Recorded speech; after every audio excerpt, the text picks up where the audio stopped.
Mahihain na ako ngayon. Kailangan ko na ng trabaho.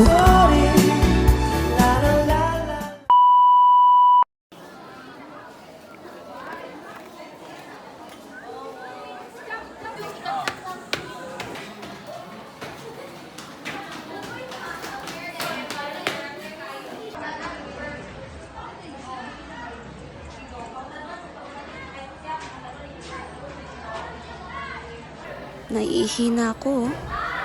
Ano ba yan? Napakatagal. 2,000 years later. Morning, Mom.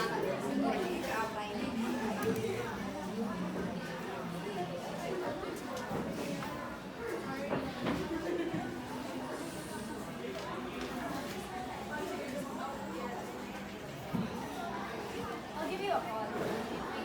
I'll wait for you, Mom.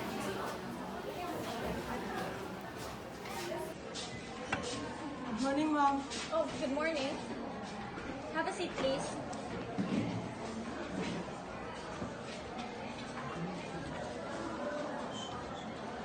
Okay, good resume. I have questions. Where did you finish? What course did you finish? Bachelor of Science and Computer Engineering. Oh, okay. That's good.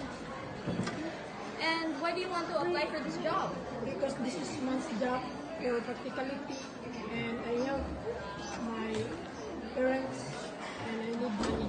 Oh, for practicality. I like your resume. It's very neat. Do you really need this job right now? Yes.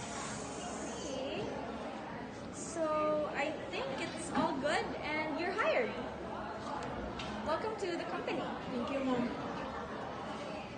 Hi guys.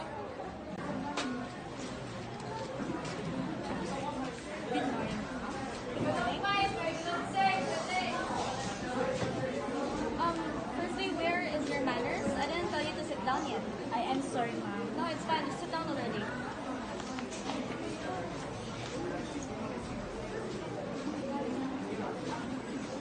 Okay, what course did you finish?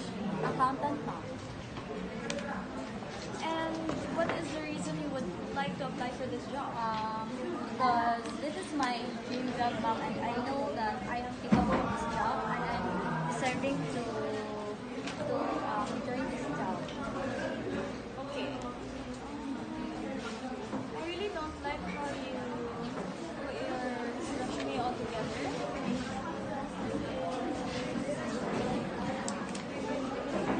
But we do have a problem. I think it is required that this is a man's job. I would personally like it to be a man's job and not a woman. It wasn't required on the application form, ma'am. Yes, it wasn't required, but I want it required. Hindi naman base yan yung pagiging lalaki o babae ka, ma'am. Nagbabase ito kung gaano ka kagaling, kaya mo ba yung trabaho gawin. At alam kong kaya ko yun sa sarili ko, ma'am. Kaya ko nga pinag-aralan ko kasi alam kong kaya ko. Okay. I really don't think you meet the standards though. I'll try to look in your resume and I'll call you in like 2 to 3 business days. Is that okay? Oh, okay, ma'am. I hope that you call me. Sure.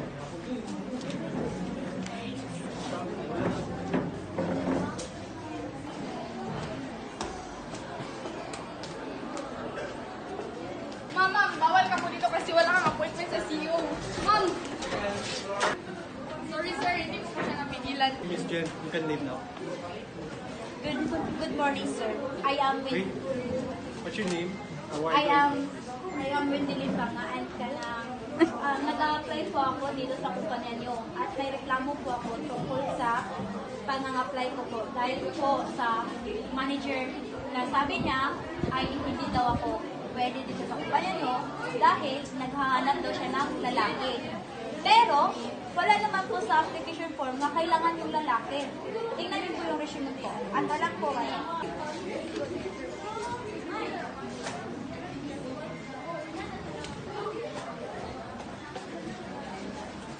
I must say your resume is quite good, but I'll have to talk to the manager who interviewed you, and I'm gonna ask her why did she. Yes, sir.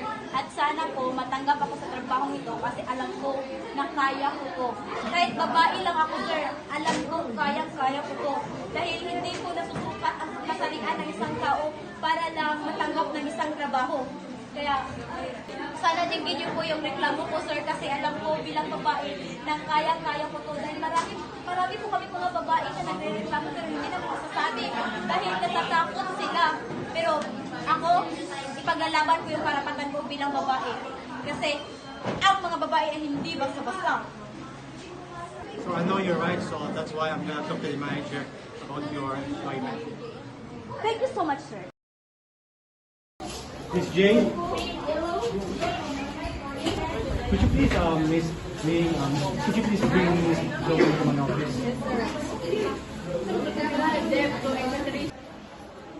Sir, Zoe is here. So Miss Zoe, there's been a concern about the way you handled with each other based on your gender. So could you please care to explain what you choose to do that? Sir, I think that there is nothing wrong with the way I handled that application because personally, I think Mr. Pungayo would greatly fit that job. And yes, I am basing them on their gender because it is a man's job, sir. I think that Miss Banga is not that good for that company's position. You should base them because of their gender. Just because Mr. Romero is a man, that doesn't mean Miss Bang can also do it. So from now on, you should treat men and women equally.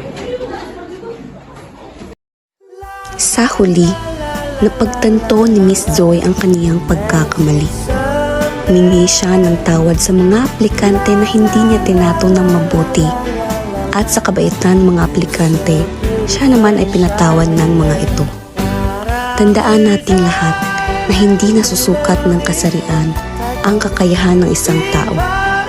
Kung ikaw man ay lalaki, babae, tomboy, bakla, may kapansanan man o wala, maitim ka man o maputi, mapabata ka man o matanda, you are entitled to live in dignity, safety, and security. Let us promote gender equality where no dignity is trampled upon.